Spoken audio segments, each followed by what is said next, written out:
Hey, what's going on? Travel correspondent John Ross, Marcus Scott's come back at you with the Way Too Much JMC podcast. Hope y'all are having a great week.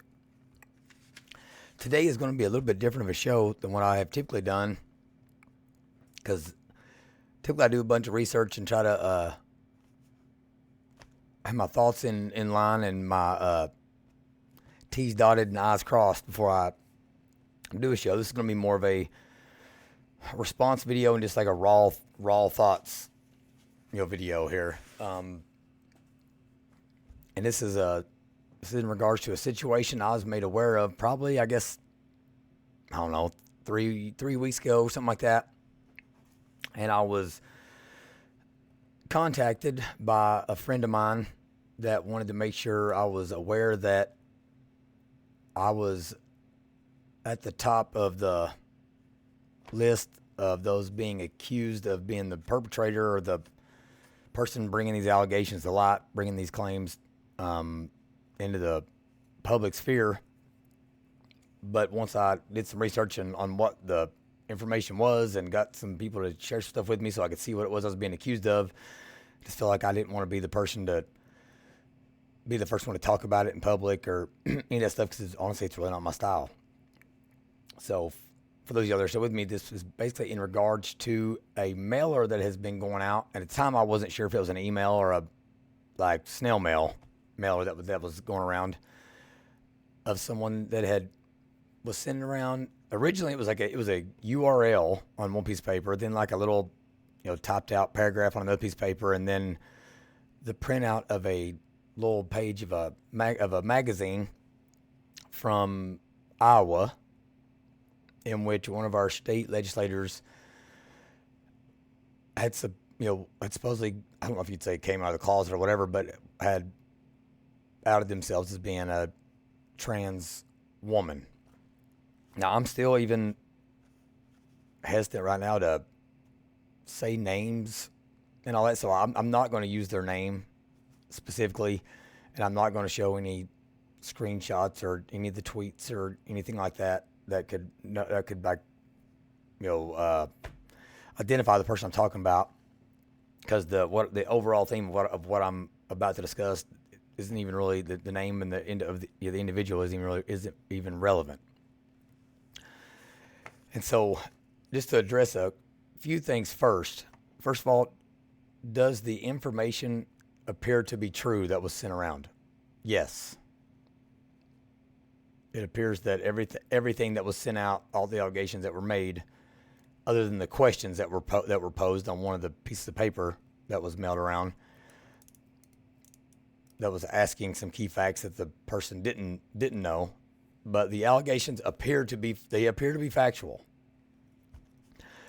Was the information gotten from reliable sources, and the sources, are we able to trace back those sources to the primary source? Yes, it appears that we can. So like I said, the original mailer that was, the screenshots were sent to me of, I got somebody to take pictures of the documents and text them to me. The URL was provided for the magazine. The page number of the magazine was then on one of the other printouts, so you could go to that page number. But they gave you the whole magazine, so you could see the whole issue that was sent out. Does the information that was sent around and used to identify we'll call them the accused or whatever, is it consistent with date, location, identity, so on and so forth? Absolutely, yes. It appears that it is. Has the person that was being accused denied the allegations? That they have not, and as far as I'm concerned, they are under no obligation to do so. Whoever found this info and whoever distributed it, first of all, they don't necessarily have to be the same person, right? I mean, one person could have found it and said, "Hey, this is something I found. You have a broader reach than I do. If you don't mind, why don't you get the word out there?" So they don't have to be the same person. But here's the deal: your humble correspondent here I was neither of those two things. I don't necessarily know that feel that I have the reach to where someone would bring me something I guess, of potential magnitude to spread around. And honestly, when it comes to the research itself, I wish I could claim it, because whoever did find it has some researching chops, because it wasn't. I tried to, once I had the information, I tried to go out and, I guess we'll call it, reverse engineer how they got to the information, and there was no Google searches, Yahoo, any of that. I tried searching it myself and finding it myself and couldn't. So I wish I could claim that I found it, but I didn't. If it weren't me, this is probably one of the other big questions: is if I am not the person, or either of these people, if I didn't find it and I'm not the one that distributed it, why am I talking about it? Pretty much because I have been made aware that, again, the person that these mailers were attacking has made it clear to a couple of different individuals that they believe that I may be the perpetrator. So I've tried reaching out to them myself, because I wanted to clear the air and let them know, hey, this is not my style. Like this was not me. Here's goes on the truth. I have access to all the legislators. I don't need to put them on blast on Twitter or whatever. Like, I just show up at their office, and everybody in the damn building knows who I am. So, like, it's pretty hard for them to get away from me if I want to, like, ambush them down there and ask them some questions. So there's number one. Like,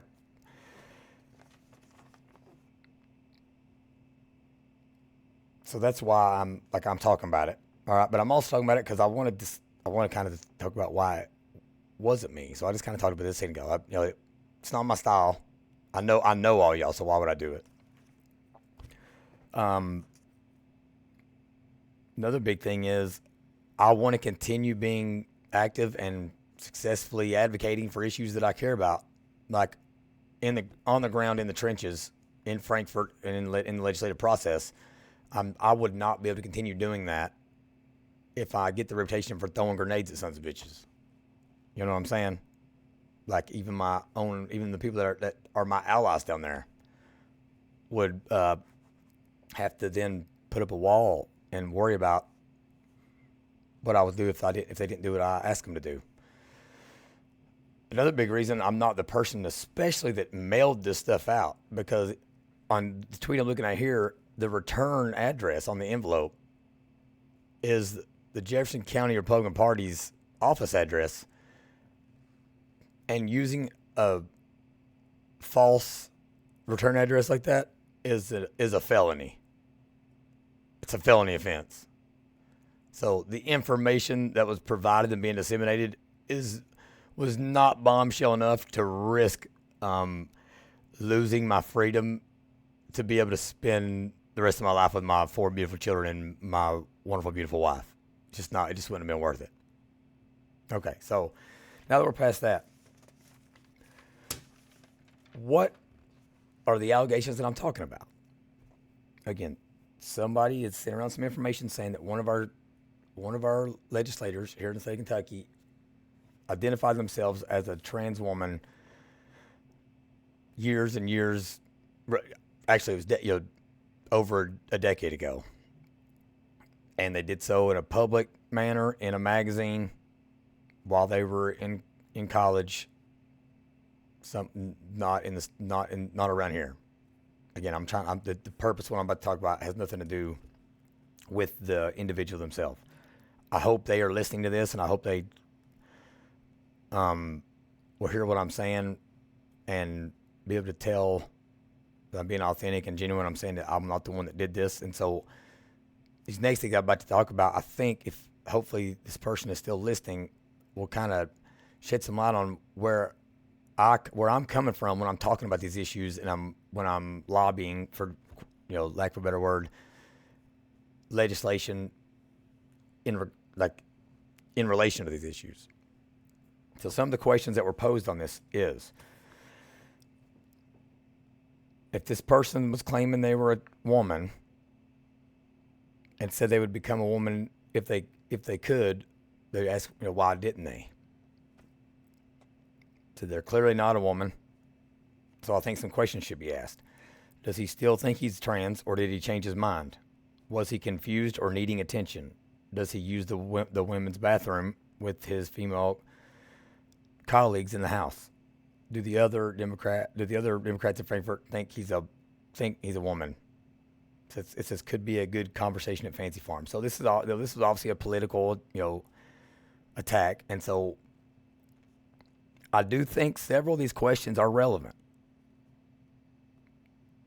and we'll talk about those here in a second. But I want to back up a little bit and talk about one other reason that this wouldn't have been me.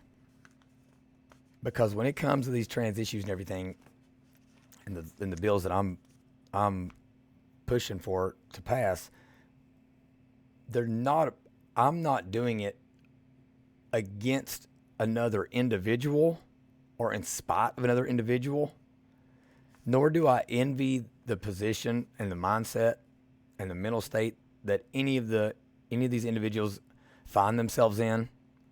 Okay, I'm not belittling them. I'm not trying to deny them their sense of agency, and I'm not making the claim that the way they feel isn't real. Because you can feel, your feelings are real. It doesn't mean that what you're feeling and in the face of biological absolutes is true, but you can absolutely be feeling what you're feeling. You obviously are. So it's never a trans hate thing for me, or a homosexual hate thing for me, or any of that. It's simply, I just get really upset whenever I see the gender ideology explosion, and the explosion in the number and percentages of children that are all of a sudden identifying this way, and the fact that it's obvious it's being perpetrated and being pushed into their minds at an early age in public schools that we are all funding. That's what pisses me off. So, what pisses me off is the psychologists, the psychiatrists, the medical professionals, the teachers, the people in authority that these children trust, that fail to steward the next generation and help guide them down the right path, and instead allow them to continue thinking that they know what's best and that they can literally deny biological absolute facts because they feel that way. I'm pissed at those people. All right, so me going out and trying to shame an individual because this would lead someone to believe that I dislike a trans person, or that I don't have any kind of empathy for their state of mind or for them as a human, which is just totally not the case. Yeah, and societal norms and societal and cultural norms, that's all. Those can be one thing, and legislative action and viable legislation and what's remember here, scalable, I guess, legislation are sometimes aren't possible of working together. Some things just can't be legislated. We can't legislate trans out of people that are grown adults. We can legislate the legality of discussing and indoctrinating children while they're in the care and custody of our public schools. We can absolutely legislate that. But I can't legislate the gayness out of a 25-year-old, and nor will I ever try to do that. Okay, so, and lastly, as far as why would I want to put someone on blast if my whole shtick is that, hey, if you are this, if you're homosexual, if you're heterosexual, if you're trans, if you're bisexual, whatever, that shouldn't define everything about your being. That's my number one premise on this is why are we The same way your race shouldn't be the end all be all that defines you. Like, your political affiliation shouldn't be the number one thing that identifies you. Your sexual preference, so why would I put on blast somebody? Why would I put somebody on blast that is doing what I am preaching that is the way that people that are this should be handling the situation? So someone thinks they're trans, that may even inflame passion. So let's just say if someone is trans, let's forget if I believe it could be possibly true or not. Someone says they're trans, and my response is, that's fine, but you don't need to be talking about it 100% of the time, and it doesn't need to totally define you as an individual. And no one else needs to even know. If the other person is doing that, it would be hypocritical of me, and it would be proof positive that I'm lying about what I'm saying my intentions are. If I then went and put on blast the person that was actually fulfilling those guidelines of what I'm saying, that it shouldn't be the thing they're talking about all the time. So I actually, if this person is like this, I actually commend them for how they're handling it, because I would have never even known. All right, so again, people that agree with me on these issues, the people that disagree with me on these issues, the one thing I want all of y'all to like understand and acknowledge is that I'm trying to be consistent here, and I'm trying to, like, this I think this provides us an opportunity to show that we're not hateful towards individuals. We're talking about political ideology being imposed on our children. That's not what this would be. This would be hateful, in my opinion. I don't know who's doing it, so I may be calling somebody hateful that I like. So if I'm doing that and I know you and you're listening to this, it's your own damn fault. You didn't tell me you did it. You know what I mean? So, so there's that. And I think we should all be, again, commending this person for not making it the defining characteristic of their overall persona. Okay, so there's that. All right. Now, on to the actual documents here a little more. I do think the questions they're asking here are reasonable. Like, this would be a great conversation starter. So if you thought you were a woman 20 years ago, 15 years ago, and you're not living that way today, are you not trans now? Or are you still trans, but you just don't live that way? Which I would say, okay, so that just, what does that mean? You know what I mean? If you were that way and you're not now, does that mean that being trans is a state of mind and you could change your mind about it? Were you confused then? The person asked, did you need attention? Did this person ask? I keep saying he. I don't know that it was a he. I really don't. It's just the way that the English language and the Spanish language work. When you don't know the sex, the masculine takes precedence. It says, does he use the women's bathroom with his female colleagues in the House or Senate?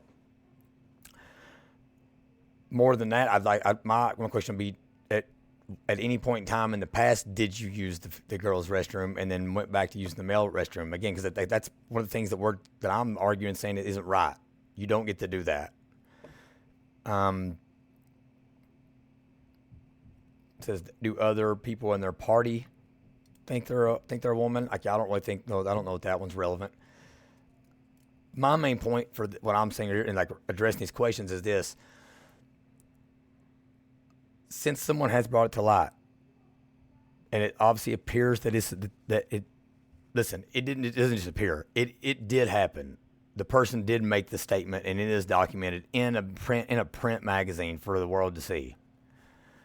This gives us a great opportunity for dialogue and conversation, genuine, authentic conversation back and forth on this topic, which I think could do everybody some good. And I would love to be a part of that conversation, whether it be behind the scenes or publicly. Because one thing I say on this show all the time is like, we need to offer ourselves up as sacrifice to being vulnerable in public. And we need to be willing to ask questions, tough questions, wrong questions, even possible bigoted questions, because we may not even realize that we're being that way. And then having a civil discourse to come, to get to the bottom of it and try to build bridges between, amongst each other.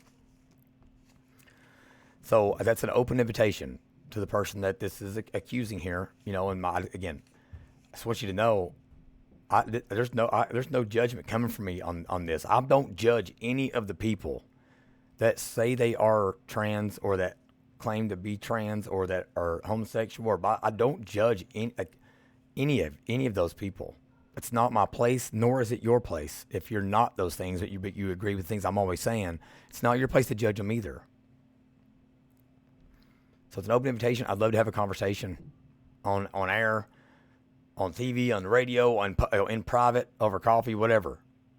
So get in touch with me. All right.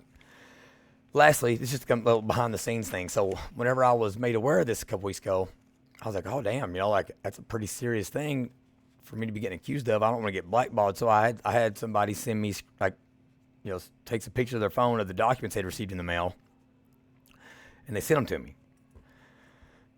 After that, I talked to a couple people about the documents specifically, all right? And I didn't, as far as I know, those people hadn't seen the documents. And a couple things that I thought may have led this legislator to think it was me, which would be ironic, was if you read the original thing that went around, the person's obviously made a couple of edits to it. The grammar was bad in several instances, and I brought this point up to a couple people, and I was like, hey, I know why they think it was my redneck ass, because look how they spell this and how they were meaning to say this, and this is how they said it. So it was like basically saying, hey, your Democrat / Republican colleague, but instead of saying colleague, it said college, and it said that one.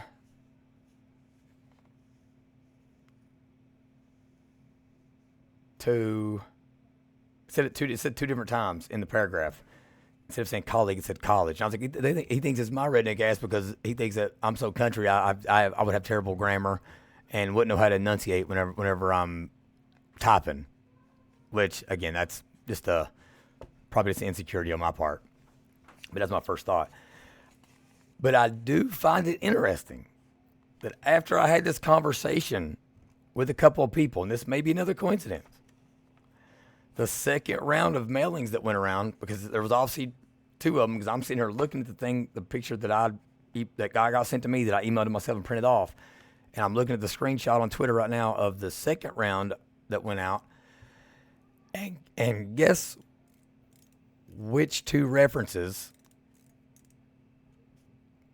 or which two grammatical terms were removed from said document. It was reworded in a way to where both instances of where they typed the word college instead of the word colleague have been removed. So again, maybe that person went back and proofread their work and realized that on their own.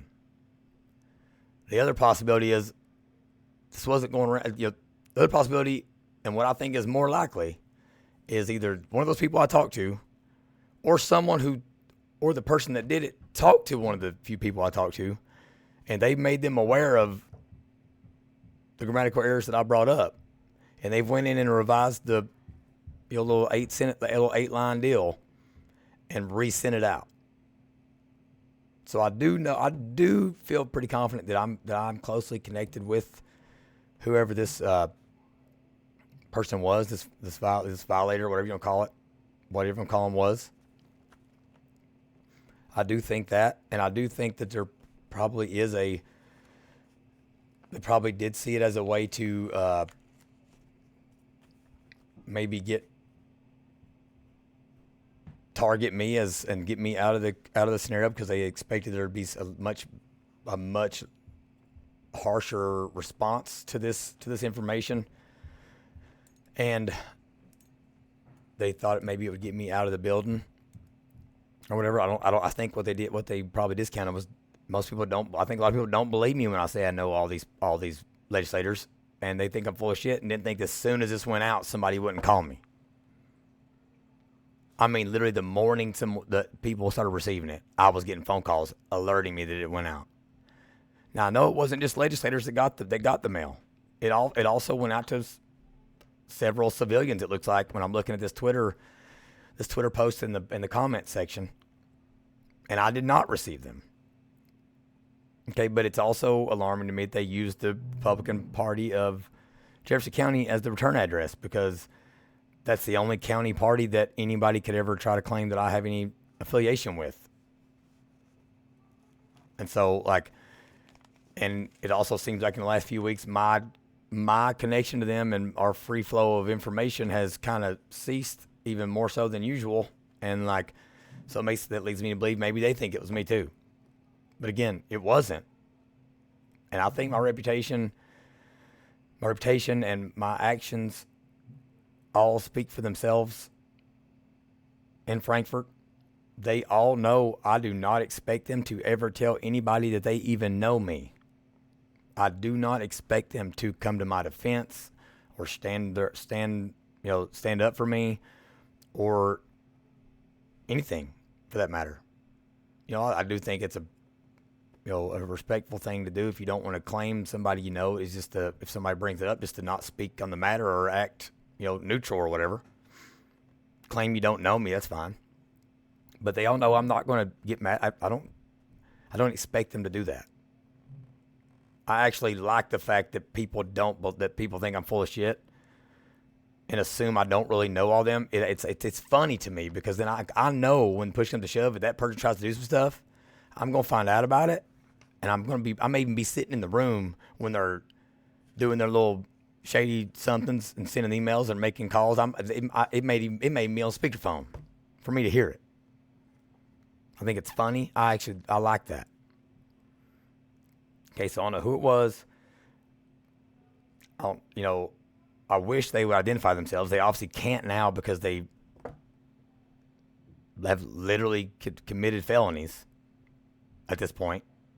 And so, but I want to get on the record that it wasn't me because of that fact. I'm not that stupid. They could have just left the return address off of there. My wife annoys the shit out of me because she won't put a return address on things. So just put Cox up in the top left. All right, so that's all I got for you. I just wanted to address this situation and talk about it a little bit. And I was hesitant to do it because, again, I'm not wanting to put this person on blast or anything. I don't think that's the right way to do things. I don't think it's the way to handle things. I don't think it's respectful. And again, with all these bills, any legislation I'm pushing, none of it is yes, a lot of it is personal, but none of it is personal. Does that make sense? It's never targeting one individual or in response to one individual or being hateful towards one individual. A lot of it's personal in nature because of, certain people may feel a certain type of way about it. But I try to go at it from a constitutional perspective.